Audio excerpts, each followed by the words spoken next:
Hey, what's happening? This is Lucas. Duh. It's my channel. Whoa. Weird. Every time I say that name, I get weirded out, but it's cool. So it's Friday. Last week was Friday 13th. Nothing amazing happened for me. But, no, so yesterday I was off, so I went up into the mountains and kind of chillaxed, got out of the heat of the city. And one of my friends who I thought was upset with me, I ended up messaging her, and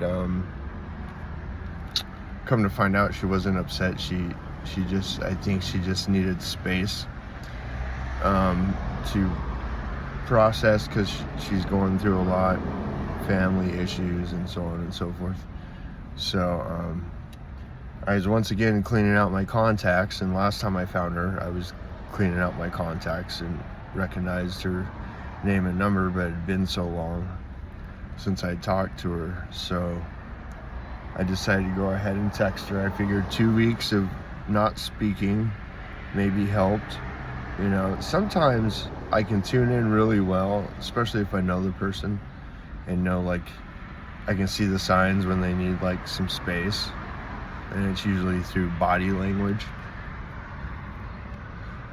because nobody ever wants to tell you straight up, I need space. Well, some people, I know a lot of people that are upfront and blunt about stuff, so I'm one of those people. I've learned to become one of those people. But intuitively, I can usually tell when I need to just hold space, and what that looks like for me, because it's not about ignoring anybody. It's about taking a step back, gathering my chi, and then sending some of it out to the person who might need the space. It actually creates the space, the whole energy, the whole frequency does, in order for them to process. And it's usually a purpose for processing, I think, in most cases, because, you know, we got this 24-hour circus, at least I do, goes on in this head, and I have to figure out on a daily basis what I need to do to maintain it, rather than not try to shut it down, because that's no good when you try to shut things down, but rather than to just maintain and try to gain balance, you know. And that's where the boundaries come into play for me, putting up those boundaries that will allow me to make better decisions, to be able to tune in to myself and the people around me, my family, friends,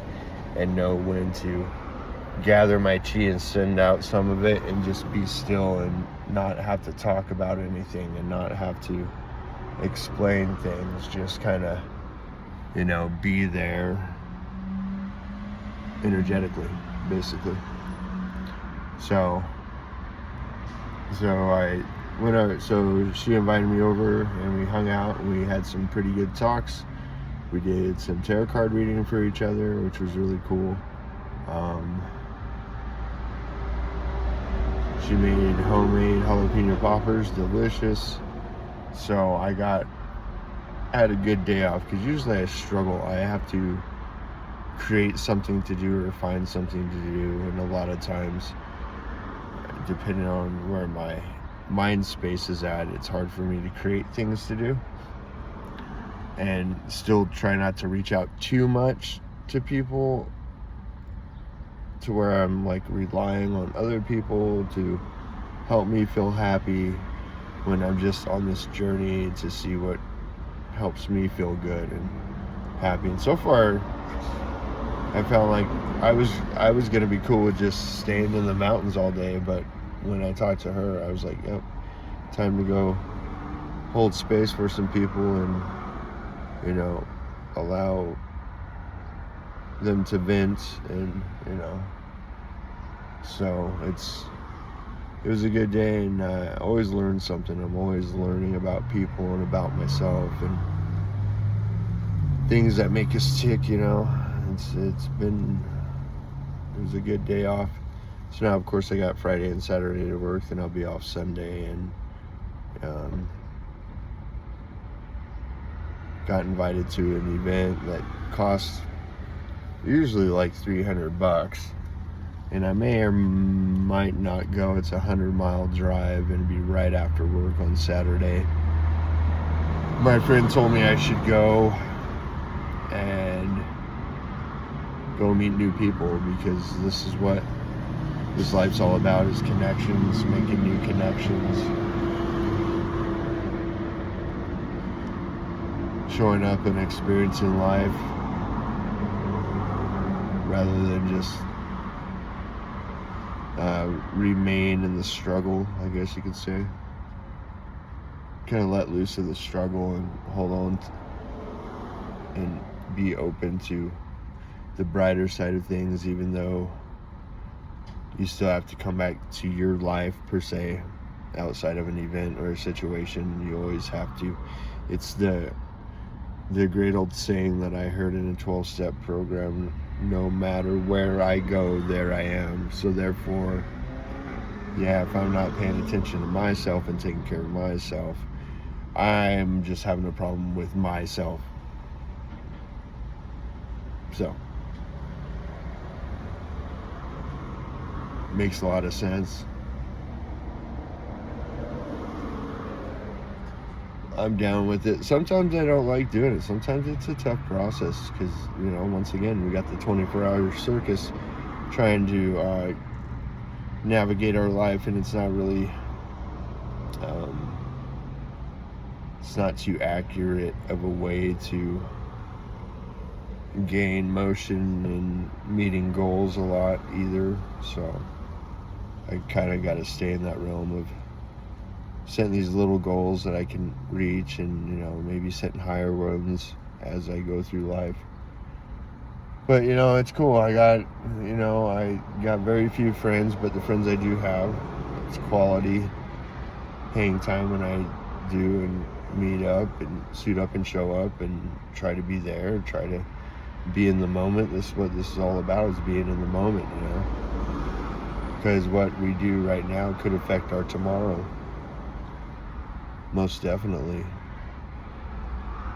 You can either wake up the next day filled full of regret and anxiety, or you can make a decision and do something nice for yourself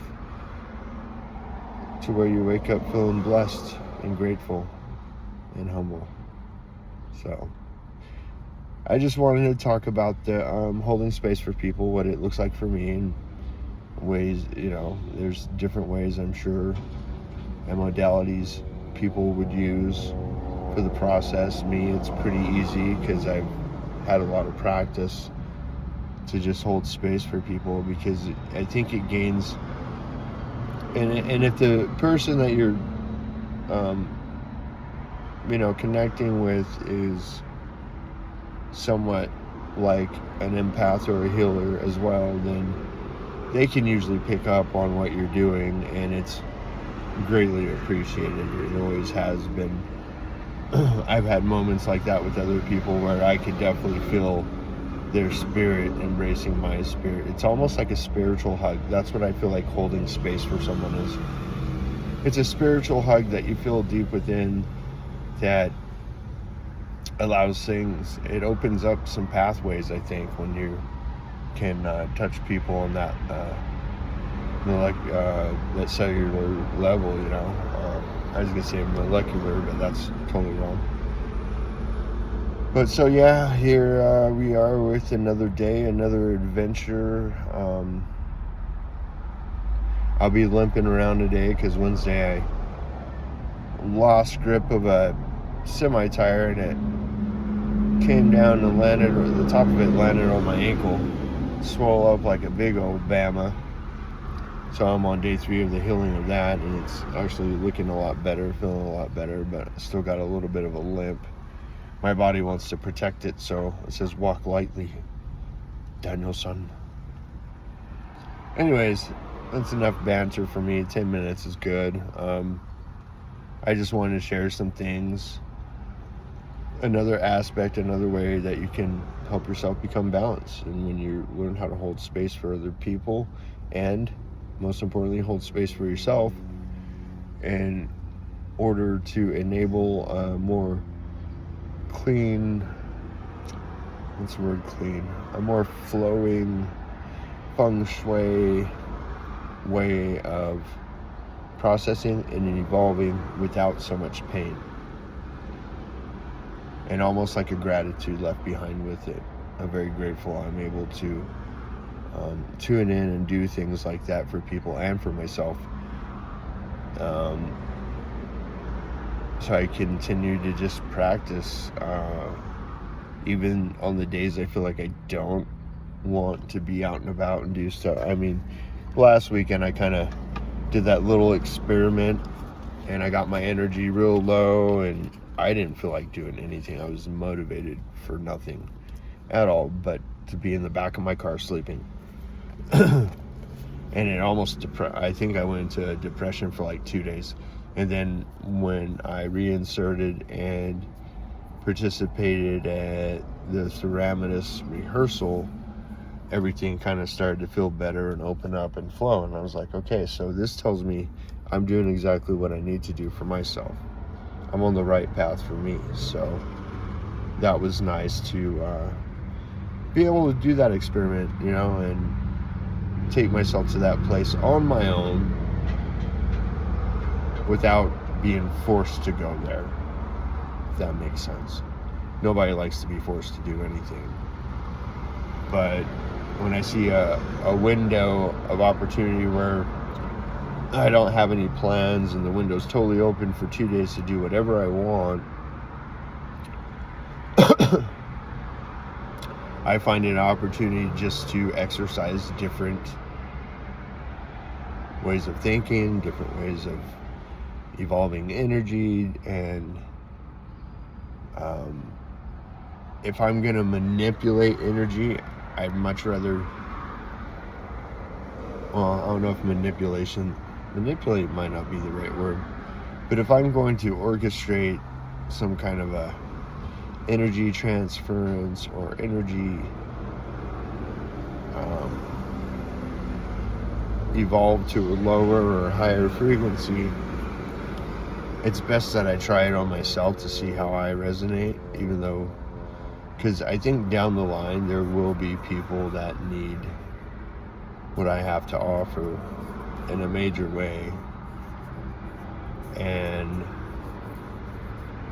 they will come teachable, and I'll have opportunity to teach these things. But you know, sometimes you have to go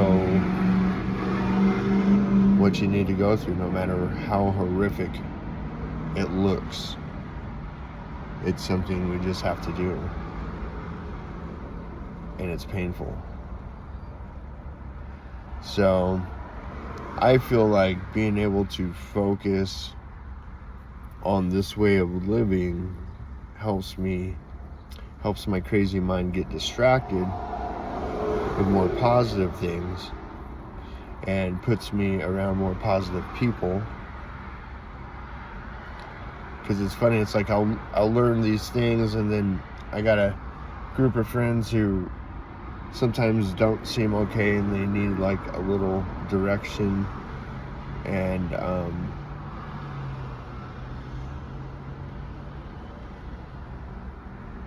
I have to have experiences to bring to these people in order for them to think, hey, this is, if Dave can do it, Lucas, Dave, zombie drummer, whoever I am today I'm the zombie drummer. Anyways, I trail off, sorry, ADHD at its finest. Yeah, and if I can have experiences to share with people that will help them feel not alone, that makes a world of difference.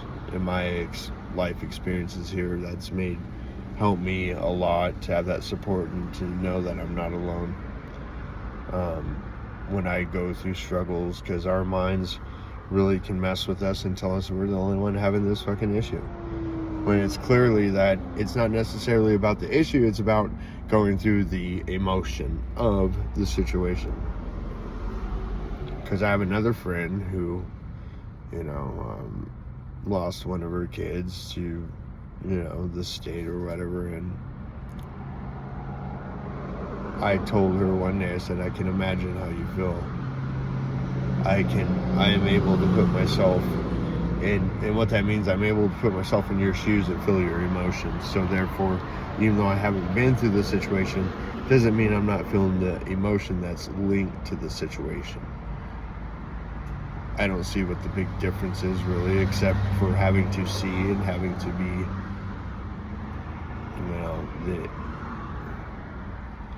and a lot of people, for the sake of their own safety, have to learn how to disengage from that, how to, when to feel, it's divine timing's everything, but there are situations that do pop up when you really need to know how to react to something.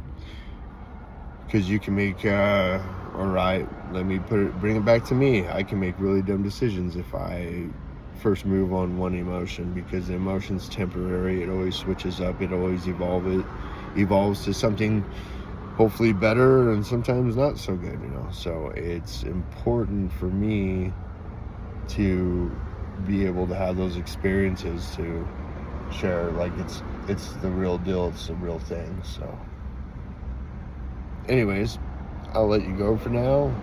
Let you go. Hajat first. Hello, Clarice. Just joking.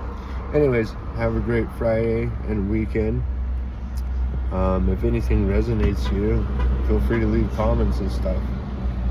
And maybe we can have another topic. If anybody wants to get interviewed, talking about how they get through life and what they do to move through situations in life without having to affect people in a negative fashion, I'd love to talk about that. It's a great topic. So yeah, namaste, because the weirdness in me uplifts and honors the weirdness in you. Love y'all.